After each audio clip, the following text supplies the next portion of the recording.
We're heading south across the iconic Burrard Street Bridge and into the green pastures of Kitsilano, where Ryan Reynolds grew up.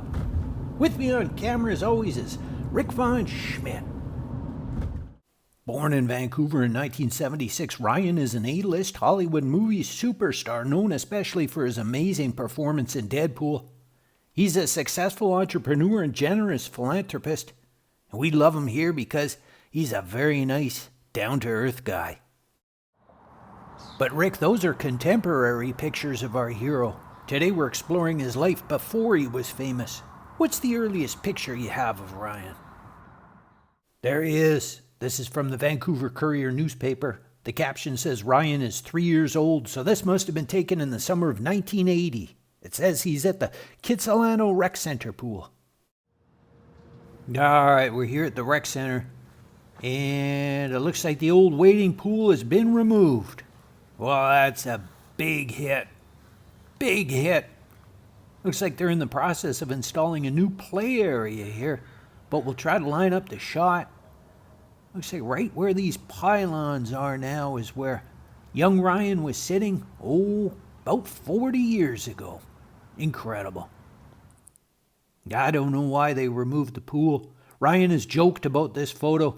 It seems to suggest that the children were apparently left to swim on their own without a lifeguard or any adult supervision, while a random photographer pops out of the bush to take their picture. Well, times change, I guess. And the reporter had the good sense to list the child's home address.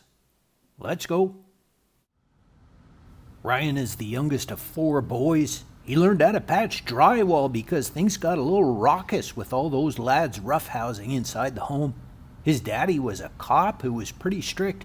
Ryan says sometimes it felt a little like an army barracks. He had to make sure to get the fold exactly right on the bed. But he loves his family and has great memories of his childhood home, which was right here. Sadly, it's been replaced by this one, which was built in 2006. But we do have a picture of his old house. Rick, you wanna? Ryan's wife commissioned this great painting for him. It shows him in front of his childhood home and in the midst of his job as paper carrier for the Vancouver Sun newspaper. Ryan says he had a challenging route that included Puget Drive. Let's go. All right, we're on Puget Drive here. Ryan says he had a heavy bag of newspapers to carry, and Saturdays were the worst when the big weekend editions made it feel like he had a Buick in his sack. To reduce all the ups and downs of these steep stairs, he would try hopping fences at the top, but he'd get busted by angry customers who would tell him to go down the stairs and hoof it all the way back up again. Sweet Ryan attended Prince of Wales High School, right here.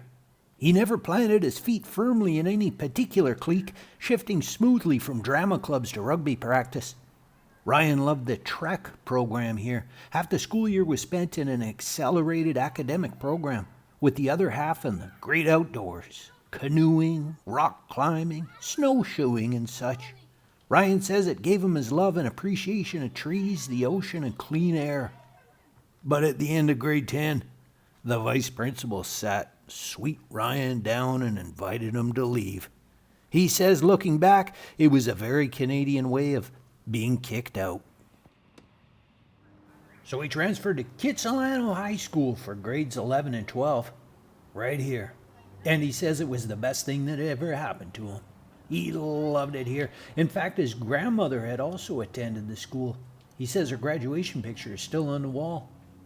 This fine school was founded in 1917, and it's had a few other famous students like star of Dawson's Creek and super nice guy Joshua Jackson, and Rick's favorite, Sarah Strange. She was good on Da Vinci's Inquest. In Ryan's yearbook blurb, he mentions a lot of great times and good buddies, and he still keeps in touch with some of them. He had such a good time here, he was happy to talk to this year's graduating class. Ryan delivered an incredible commencement speech this spring. He encouraged graduates to be compassionate and says it's been a key factor in his own success. He says empathy for others has made him a happy person. And then he made the students happy by buying them lunch from a pizzeria just down the road. Let's go. And here it is, Nat's New York Pizzeria. It's been here since 1992, and Ryan used to eat slices here when he was a teen. This phenomenal place has been voted best in Canada by Flair magazine. After his commencement speech, Ryan gave a Nat's gift card to every teacher and graduating student at Kits.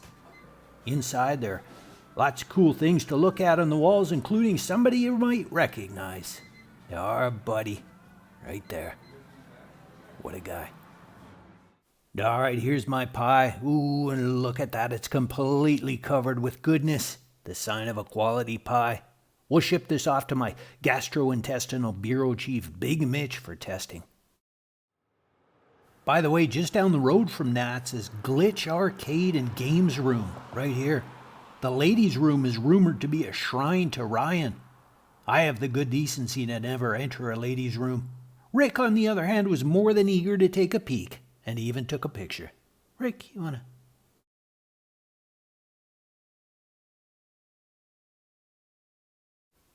Ryan is now a very successful entrepreneur with his own line of gin called Aviation.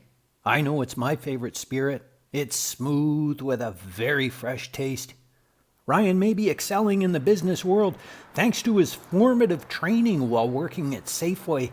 He drove a forklift and stocked shelves. He jokes that when he moved to Los Angeles, he never officially quit his job at the Safeway. He just left. He figures somebody is probably still covering his shift. Ryan loves it here in Stanley Park. He says whenever he comes back to town, the first thing he does, even before he visits Mom, is take a lap around this urban sanctuary. Ooh, I'm getting word now our gastrointestinal bureau chief, Big Mitch, has received that Nat's pizza. So with the miracle of modern technology, let's go to him now live via satellite to see if he likes the pie.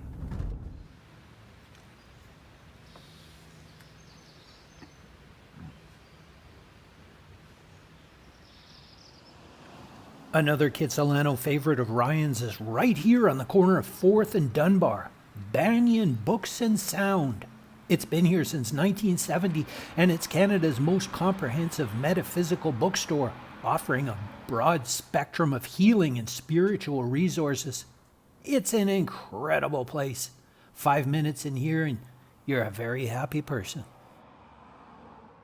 Ryan loved growing up in Kitsilano because it's community focused. It's an eclectic and diverse neighborhood, and he especially loves the Greek restaurants where they make their customers feel like family. And Minerva's here is his favorite. He says while filming Deadpool, he would eat here at Minerva's 3 times a week, which he jokes was maybe a bad idea since he had to fit into that tight red onesie every day. Growing up, Ryan was an anxious lad. He was sensitive and incredibly perceptive. He was ready to jump into other people's skin, so becoming an actor was a natural career choice. After high school, he got a small gig on a Vancouver-shot TV show called The X-Files. The director told him, "Ryan, whatever you do, don't move to LA.